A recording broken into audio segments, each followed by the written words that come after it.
وقل رب ارحمهما كما ربياني صغيرا۔ والدین کی اطاعت و فرما برداری کرنا یا ان کے ساتھ حسن سلوک کرنا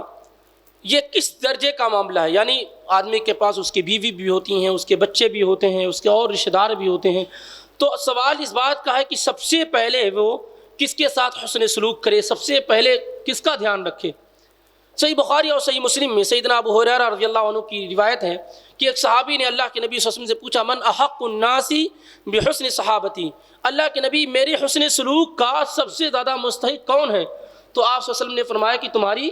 ماں۔ پھر دوبارہ سوال کیا، پھر آپ نے یہی کہا کہ تمہاری ماں۔ پھر تیسری مرتبہ سوال کیا، پھر آپ صلی اللہ علیہ وسلم نے فرمایا کہ تمہاری ماں۔ پھر اس کے بعد سوال کیا تو آپ صلی اللہ علیہ وسلم نے فرمایا کہ تمہارے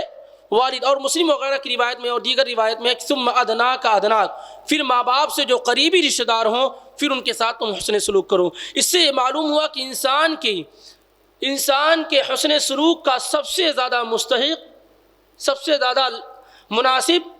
اس کے ماں باپ ہیں، اس کے بعد دوسرے لوگوں کا نمبر اور درجہ آتا ہے۔ اسی طریقے سے اس دور میں خاص طور سے جب بچے بڑے ہو جاتے ہیں اور ان کے پاس مال و دولت کی فراوانی ہو جاتی ہے تو ایسا ہوتا ہے کہ یا تو ماں باپ کو بچے دیتے ہی نہیں،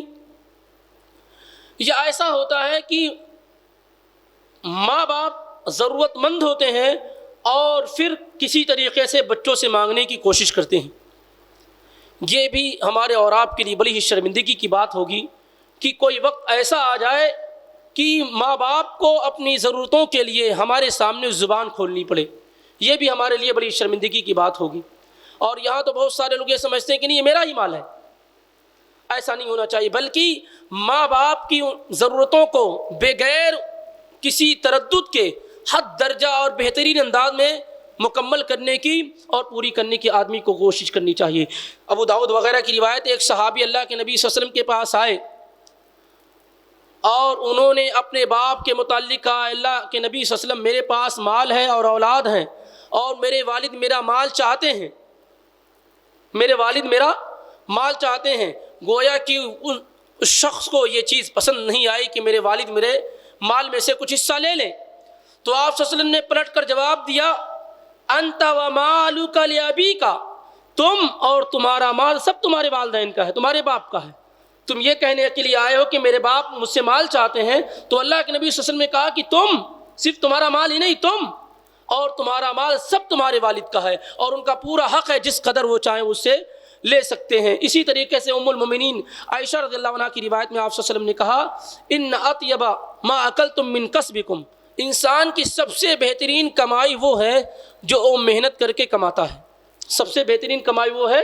جو محنت کر کے کماتا۔ وَإِنَّ أَوْلَادَكُمْ مِنْ كَسْبِكُمْ، اور اللہ کے نبی صلی اللہ علیہ وسلم نے کہا کہ تمہاری اولادیں، تمہارے بیٹے اور بیٹیاں تمہاری اپنی کمائی ہیں۔ اس لیے ماں باپ جس قدر انہیں ضرورت ہو اپنے بچوں کے مال میں سے بغیر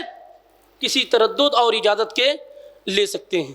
بغیر کسی تردد اور اجازت کے، اپنی ضرورت کے حساب سے۔ شیخ البانی وغیرہ نے اس پہ لمبی گفتگو کی ہے اور کہا ہے کہ تمام احادیث کو اکٹھا کر کے یہ نتیجہ نکلتا ہے کہ ضرورت جو ہے وہ بغیر اجازت کے لے سکتے ہیں۔ ایسا نہیں ہے کہ دکان میں گئے اور جو کچھ سمجھ میں آیا سب لے کر کے جس کو چاہا دے دیا، ایسا نہیں ہونا چاہیے اور بچے فقیر اور غریب ہو جائیں، نہیں، اپنی ضرورت کا جس حد تک چاہیں وہ لے سکتے ہیں۔ اب آئیے چند ان احادیث پر ہم روشنی ڈالتے ہیں جس سے، اچھا یہ بات بھی، ایک آدھ بات اور بھی یاد رکھیں کہ والدین کی اطاعت میں اس قدر مبالغہ ہے کہ اگر ان کے لیے اپنی جان کا نذرانہ بھی پیش کرنا پڑے، ان کے لیے اپنی جان کا نذرانہ بھی پیش کرنا پڑے تو اس کے لیے بھی انسان کو تیار ہونا چاہیے۔ اور بڑی ساری دلیلیں ہیں، جن دلیلوں میں سے ایک دلیل سیدنا ابراہیم اور اسماعیل علیہ الصلوۃ والتسلیم کا واقعہ ہے جو قرآن میں بیان کیا گیا کہ جب سیدنا ابراہیم علیہ الصلوۃ والسلام نے کہا کہ انی ارا فی المنام انی اذبحک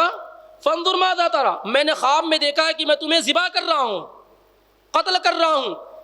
تو سیدنا اسماعیل علیہ الصلوۃ والسلام نے کیا کہا، یا ابتی، اے میرے والد، جو اللہ نے آپ کو حکم دیا اسے کر گزری، جس سے یہ دلیل ملتی ہے کہ اگر اللہ کے راہ میں اور حق اور بھلائی کے لیے والدین آپ کی جان کا مطالبہ بھی کریں تو اس کے لیے بھی آپ کو تیار ہونا ہوگا۔